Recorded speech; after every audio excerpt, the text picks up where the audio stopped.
welcome to our episode of In the Garden. I'm your host, Joyce Hochsprung.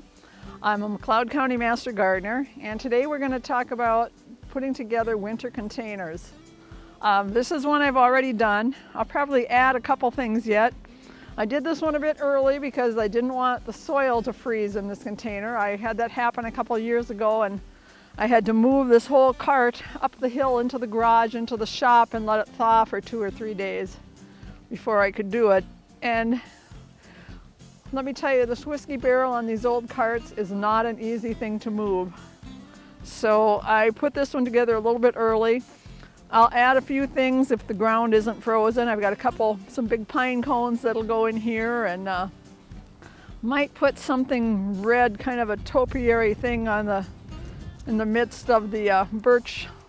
And we're going to look for some things that you might have in your garden that you can use to put in your winter containers.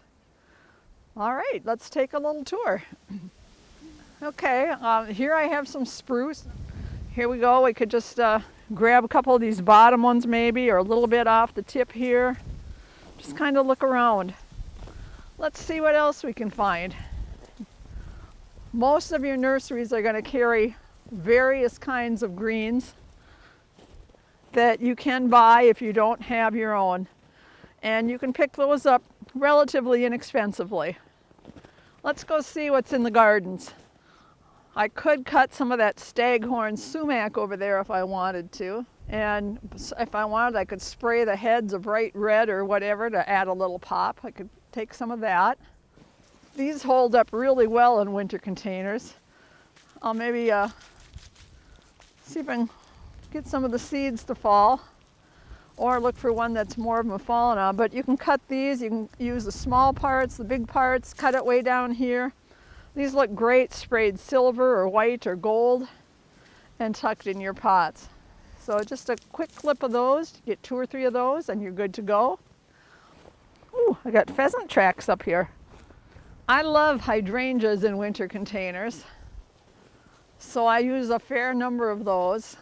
So I've got some here. I'm going to choose not to cut too much off this one because I want this one to get a little bit bigger yet before I start using much from it. I have limelight hydrangea, and I'll just reach up and snip out some of those. And here I have some astilbe. These are some taller ones, which I like to use. I cut them low and bundle maybe 3 together, or give them a little shot of color, whatever color you want them to be. Pop them into your containers. The scarlet gilia, these heads hold up quite a while in the winter, I've noticed. So I'm probably going to cut those and spray them maybe with either a little bit of clear or maybe a little gold or bronze paint to use in the containers.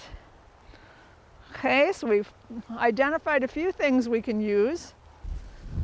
I haven't used these yet, but I'm thinking this is Henry Eiler's Rudbeckia, but I'm thinking those cone heads look kind of interesting.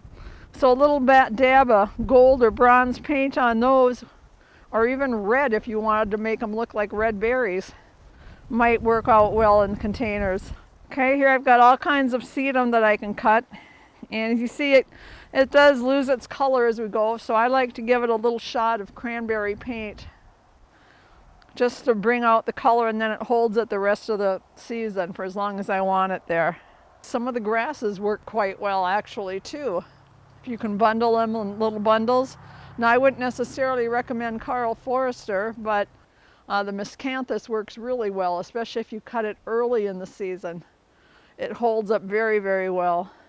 I think with that, we'll head inside the shed and we'll talk about putting together a winter container. Come on.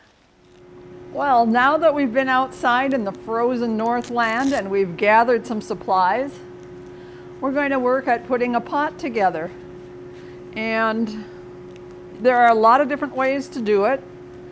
And you can certainly go and buy them. I've seen gorgeous ones done at the nurseries.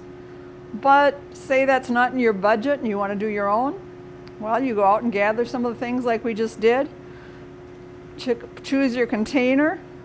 And I like to fill mine with sand because it gives it enough weight that usually it doesn't blow off my steps. Now there are always exceptions to that, but this is helpful. Some people will just put a little sand a few inches in the bottom and then fill it with water and let it freeze. They'll use a container like you might get cut flowers in from the florist delivered or something, and that works too. So whatever works for you, whatever size container you want to do. This one is going to go near my entry, and I have a chair that it will set into. So one of the first things you're going to want to do is think about how you're going to view your winter container. And I say winter rather than Christmas because mine are up from right after Thanksgiving until sometimes March or even April, depending on the weather. And I tend to do mine more for, I don't put a lot of Christmassy things in them, or if they are, they're things I can pop out after Christmas and just look at it as a winter container, because it drives me nuts to look at bare entryways all winter, so I have to have something there. Now if you just want to do it for Christmas, you know, it's your container, do what you want. I do mine a little differently on this one. I put my tallest things in the back, and you know, a lot of times people will do them with your taller items in the center of the pot. I do just the opposite on that. I do tall in the back and work forward. So we're going to start a little bit on that. Before we do that, I'm going to show a couple little tricks. Now, obviously, we don't have pine cones like this here. I bought these 3 over here. And actually, I've been using these for a number of years. I always forget to do this one little step with them, and so we're going to demo that today. If you want them to look like there's a little snow on them, I don't think that's going to be a problem this year maybe. I'm going to shake up my can of white paint.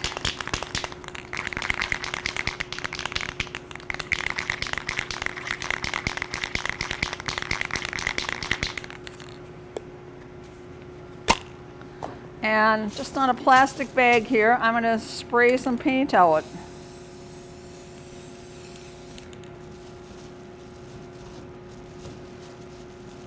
And I'm just going to roll this cone back and forth through that paint. As you can see, now you've got little white tips. Now if you wanted to, you could take a brush and do each little tip, but this is a lot faster. And voila. Some people like to just use hairspray to spray some of the things they put in. And if your pot's in a fairly sheltered area or it's not going to be out that long, that'll work just fine. That's all you need. I get a lot of wind out here, so I usually use a clear paint on my hydrangeas. If I want a little color, I might spritz a little cranberry or other color onto them. Blue, even if you want to do blue hydrangeas. I like a little accent. I like birch poles in mine, but say you don't have access to birch, you don't want to buy any. Well, just go out in your yard or take a walk along the trail someplace, and I'm sure you'll find branches laying on the ground. This is just one such. When I was cutting greens, I went, oh, hey, this will work. So you don't have birch, okay?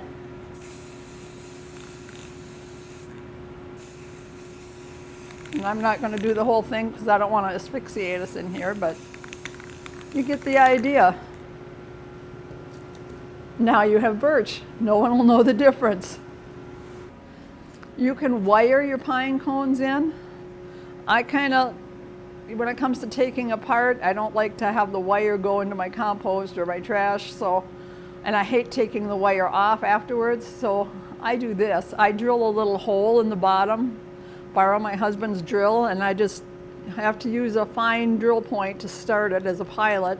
Then I put in about a 1/4 inch drill bit, and I just drill like a 1/4 inch or so hole in the base of the pine cone, some glue, and cut a dowel to whatever size, whatever length I want for the pot. And then I put them back. I just have a tote that I throw all this stuff into and grab from it again the next year. Now I usually do about 10 pots a year if I count the ones at church and the ones I do for my kids and my own. So I've kind of gathered a few things up over the years. But let's take a look at some of the things we're going to use. And doing this a little early. Some of the leaves and the strange weather, some of the leaves haven't dropped off the dogwood yet, but I already gathered some dogwood. And you can use, I tend to like the ones that have some branching on them. Some people like just the thin sticks. You can do either. These are just ones that are growing on our property here. The hydrangeas I have here. Cut a bunch of those. And I've pre-sprayed these a little, so they're ready to go. Here I have some of the Angelica gigas. You know, you could spray those heads white or silver or gold, whatever accent color you might want in your container. I'd clip off the broken one there if I decide to use it. Or you can cut it down to shorter pieces or use one big one in a big pot. Just about everyone, I think, grows sedum. And sedum works very well in pots. I like to spray it with a little bit of cranberry, just enough to deepen the color a little bit because they do get kind of brownish as time goes on. So a little bit of cranberry or something like that, spray paint on there, and the color will hold all winter. Okay, here I have mullein, which wild tobacco, verbascum. I just pulled the stalks. The downside to this is I probably will have mullein seedlings popping up in my flower beds next year as the wind will disperse some seeds. You can either leave them plain like this, or you can spray them with clear, and some of these, like the mullein, kind of absorb some of the paint at first. So if you want them like gold or silver, I would suggest, or white, whatever, red, giving it a quick coat with some clear spray to act as your primer, or even just a cheap primer on them, because then it doesn't take as much of the color stuff to give you color on. Pretty sure most people have milkweed pods, so I've already sprayed these silver because this pot's going to be done in blues and silvers for my accents.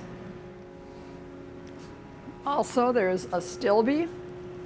Now here's some unsprayed, and here's some that's been sprayed with some cranberry. So, you know, like I said, walk around your garden. If you want to buy some of the things for it, or you don't have everything, you know, maybe you can go, you know, as for your greens, if you've got evergreens out there, you might be able to, you know, grab a few. Now I've seen some very beautiful pots done with just the birch and dogwood and a few greens, so it's really up to you. Here I have a cedar in this pot. I have white pine here, which is a little bit harder to come by down in this area as it doesn't really grow natively here. But up by our farm, I can get all the white pine I want. So, and I have various kinds of spruce. So let's get started. And though I cut these early, I have them in buckets with water.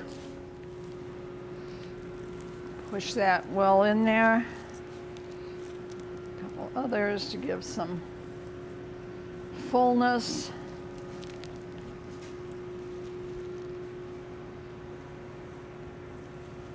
Yeah, we may not want that one there, but we'll see.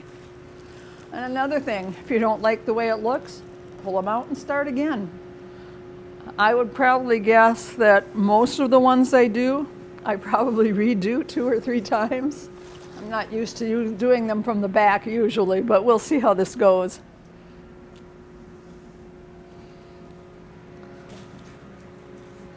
Now, I love the softness that white pine gives. Take a few little short ones in here. Also, I like to keep, with the sand in these, I just keep them watered up until it's frozen. And now this might not work if you're putting them in a southern exposure, but mine are either east or north for the most part. So the greens, for the most part, most of them will look just fine yet come end of March and even into April. Now I think I want some birch. A little wiggling down. Okay. Pack that sand in around it. And usually when you're doing your accents, you want to use odd numbers. 1, 3, 5, 7, depending on what you're doing. I might want to cut this one down a little. So we'll just get my saw out.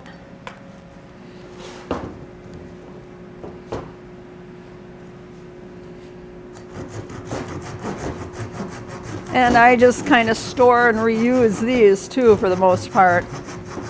Eventually they'll split and crack and break down, but they'll last you for several years. Making a nice noise here. Oh, here we go. We have some cedar with some nice blueberries on it. I always like the blueberries. And since I'm going to do blue accents in this container, we'll just snip off a little bit here.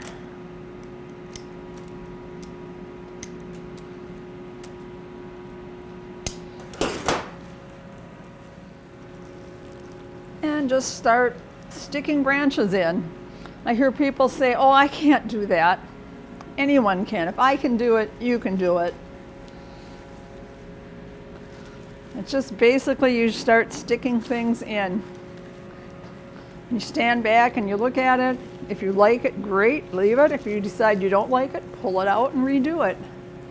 And like I said, it's not unheard of for me to redo move things around in there for over a period of 2 or 3 days. Now it depends. If you have a kind of a narrow space that it's going to go in, you probably don't want a lot of it. I have a big step and it has plenty of room, so I'll put in quite a few things that come out to the side and give it more width. When I do the ones for my kids, they don't have that big area, so I usually do a little bit narrower pots, and because they also have to fit in a car for transport, I don't do theirs quite as tall as some of mine. We've learned that one the hard way, trying to redo things to get them to fit in their vehicles. So like I said, this one I have no such constraints on, so okay. Always helps to just stop and take a look. We'll put some shorter spruce down here. Now a lot of times when I'm working, I'll do these outside, especially the spray painting. That's really not an option today, so we'll just go with what we can do.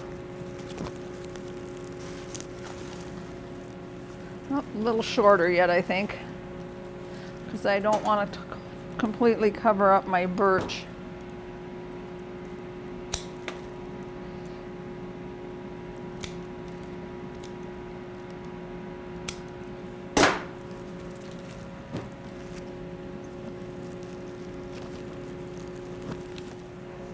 Now, if you wanted, you could kind of stop right there, but I like a little more. So, let's see. A couple of smaller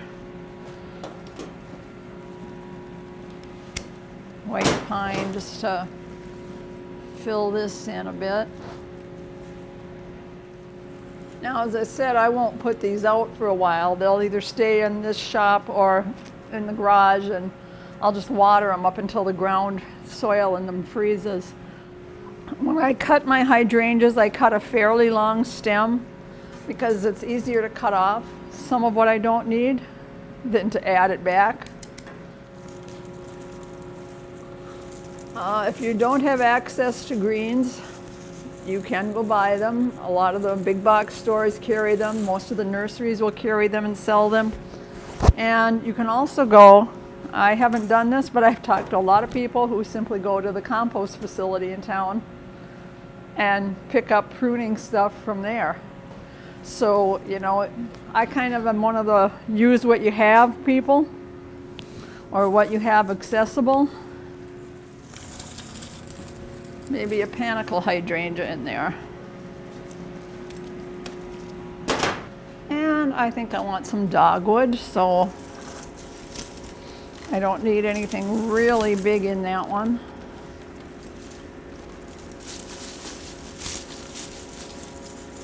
If you're looking at planting some dogwoods and you want some with a really more red color, because there is quite a bit of variation, there's a cultivar called Cardinal that gets really red stems.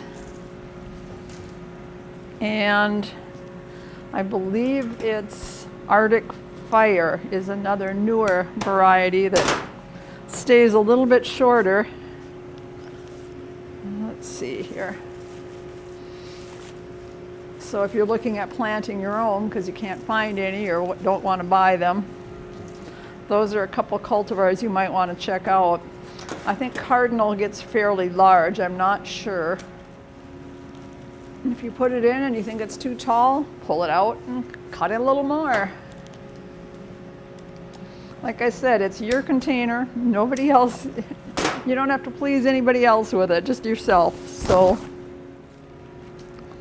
and you remember I said decided I wanted to do some silver and blue in this one. So here's my silver. And these are just milkweed pods that have already dropped their seeds. So, and if I find one or two pods on a plant that haven't dispersed, I just kind of help them disperse a little bit. So I'm not destroying any potential milkweed seeds for butterflies when I do these. But like I said, I'll do them, I'll put them together and I'll look at them over the course of a few days and I'll move things around. And since I do them fairly early, I have time to play with them.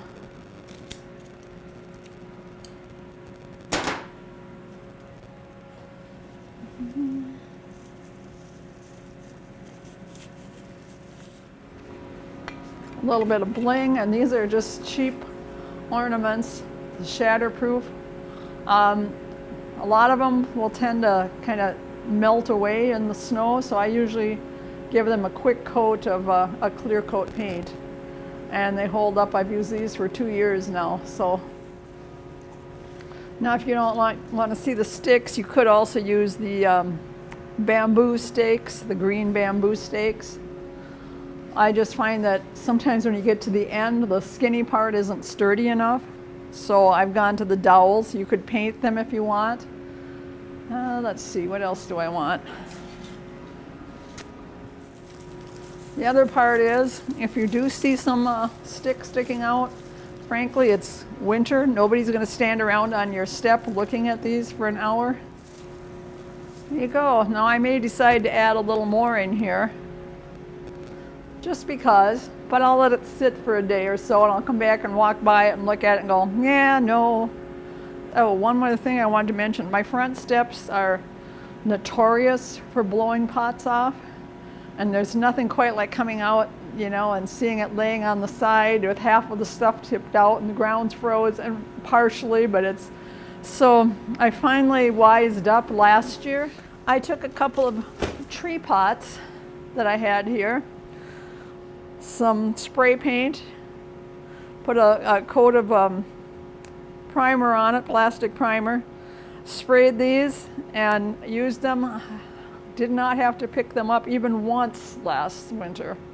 So wide and squat might be a good thing. It's a little heavy. I need a little help from hubby to move these around once I get them filled up. But now on my front steps, I rarely put bows on because no matter how well I think I have them anchored, I usually end up picking them up out of some other bush someplace in the yard come spring because the wind blew them out.